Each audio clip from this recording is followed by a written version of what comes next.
I got like a homemade mac and cheese in here. I'm about to eat it. I got ketchup. I got a fork.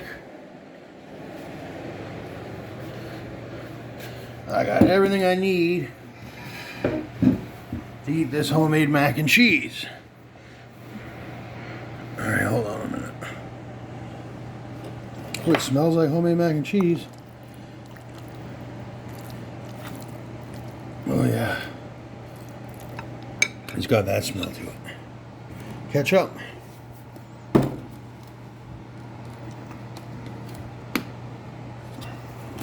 Whoa. I hate when the ketchup squirts like that. Lots of ketchup on top. Oh, good.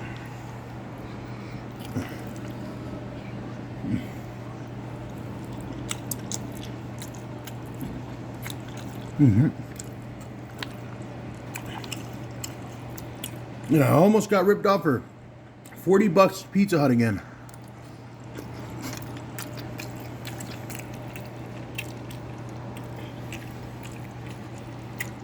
I was gonna do Pizza Hut. I was like, no, I got all these good noodles on eBay. Excuse me. Actually, they're from Amazon.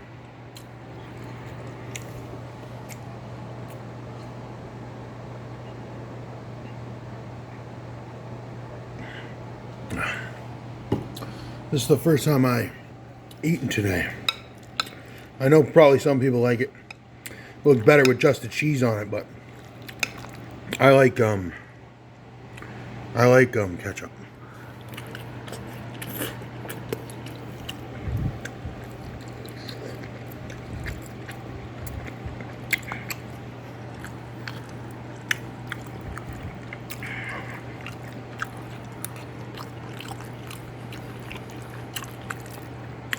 I'm gonna make even better mac and cheese than this. This was sort of a poor man's mac and cheese. Believe it or not, it had no cream. So I did a little bit of mayonnaise after I boiled the noodles. Which isn't bad, because if you search up recipes of mac and cheese, people put 1 egg in some of them.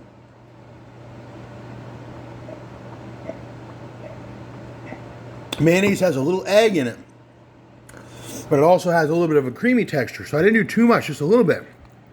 And then just a little tiny bit of water, like a shot glass of water.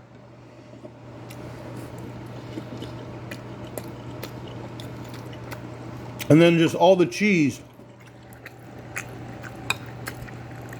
And then you leave it in the pot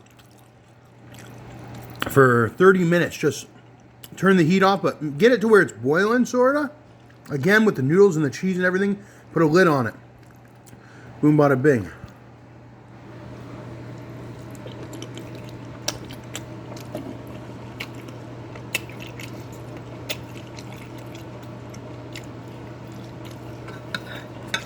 Like, this is a meal I would have got done in for $40.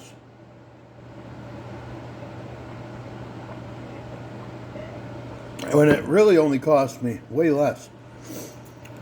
$5 for all this, probably, if you calculate it.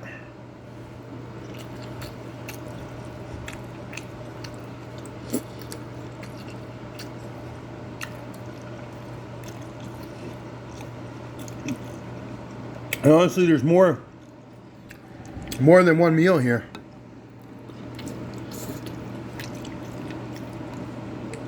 I'll probably eat some of this and save the rest for later.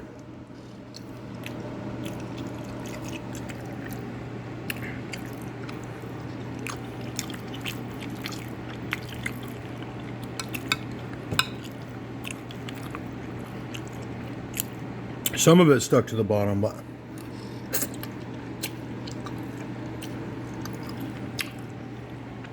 sort of expected. I know my lighting's not good, but guess what? I got a reply back about my Canon M100. It's on its way from Quebec. Monday. Oh.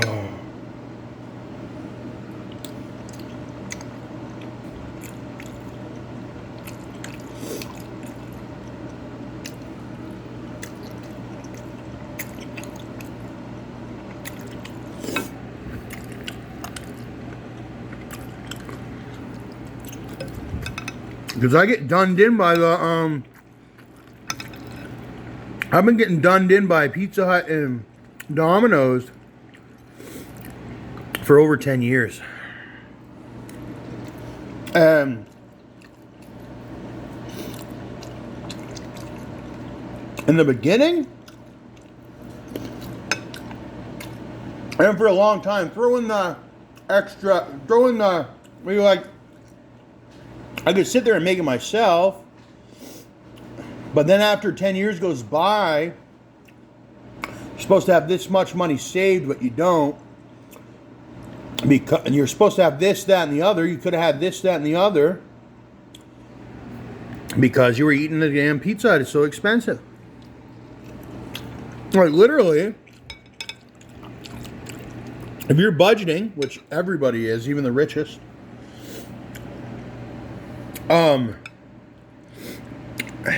it's either Pizza Hut, Domino's, all that kind of stuff, fast food, or a car. That's the difference. It's like you get, because they're preparing the meals for you.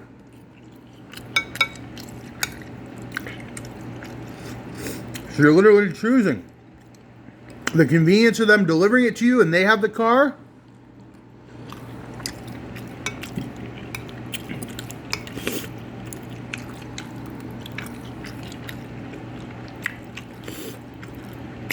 You're basically paying for their vehicle. Especially over the years and years and years, if you're buying all the time from the same, you're paying directly for their vehicle. That's why you don't have a vehicle, because you're paying the $5 delivery. $5 is all the meal costs altogether. But that's just how much you paid in delivery, just delivery.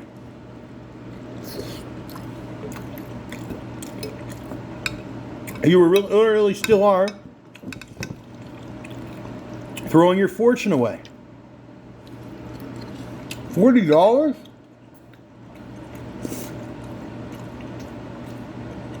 Even $20. I'm going to be using this gosh darn Amazon like crazy in the next 10 years.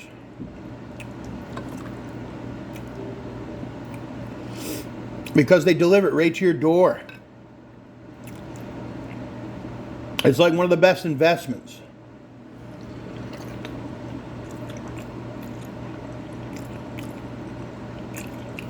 Because I'm good. I used to be 18. That was 10 years ago. And then 10 years went by, and kids that used to be 8 years old are now 18. And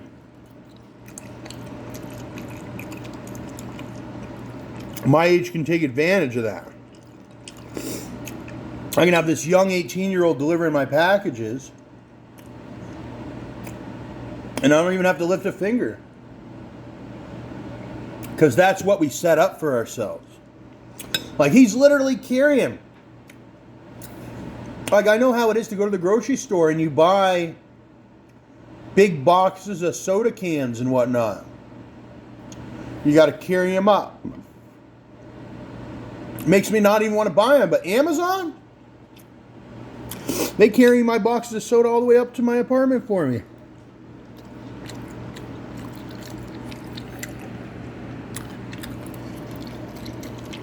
I feel like there's no limit. Like, you know, when you go to the grocery store, there's a limit. You can only carry so much in the grocery thing. You know, you can only carry so much. And all that. There's only so much that can fit in your car. With these Amazons, you could order a box every day, 30 days, order a new box of stuff, and they bring it and carry it up to you. but they don't have the fresh food. They would destroy the market if they could bring in like fresh food, like groceries, all the stuff that you would have at groceries. Like HelloFresh. But that's the thing, I think HelloFresh is who they are, and they don't want to kill HelloFresh.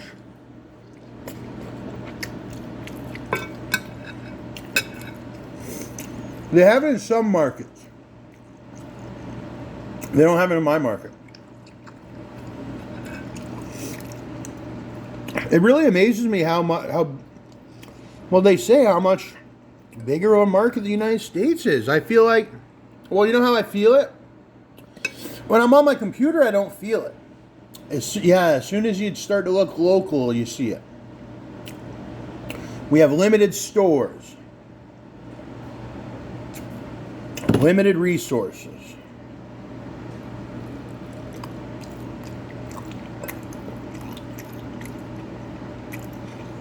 You know, I used to think I was moving too fast, back when I used to live in London, Ontario. My landlord said, hey, it ain't New York City, because I used to live like it was New York City. It's London. I hardly even seen London back then. Had I known what London is now, I would have even went higher than, I would have went Dubai. I would have been shooting for the stars. I had the pleasure of touring all through London after I had my houses in London. During my college years. Still is technically, but I never got to go to college. So my whole thing was, even though I didn't get to go to formal college, I'm still going to have my own college years. So I did at my house and whatnot, especially in London and whatnot. I lived like college, right? Basically acted, which wasn't the smartest thing, because I'm actually just an entrepreneur or whatever. But I enjoyed my time, because I never got to go to college. So sometimes when you get to pretend you're a college kid, it's a good thing, because you do, I learned a lot. You know, during my college years or whatever, I didn't go outside much. Early college years or whatever. I would just be on my computer working and all that. But then I was in London and I walked every side of London. Yeah. I went to both malls, the movie theaters. I did everything you could do pretty much to do in London. Yeah. Or at least seen it with my own eyes. Because for years and years, probably as many of you are, or have been, I used to just live in my house in London. And maybe go to the local grocery store. But I didn't go out. There was lots of places in London I never went to. I didn't even know about. People I never met. Connections I never made. Same with Toronto. I've been to families' houses in Toronto, but I've never been in the streets. I wanted to get down to the nitty gritty. My dad abandoned me. I have nothing. And I had to take over the streets. And the first thing you got to do to take over the streets, you're going to meet who runs the streets. And I didn't want to, but it just so happened. I had that house for a while. I went homeless for a little bit. I wasn't homeless, but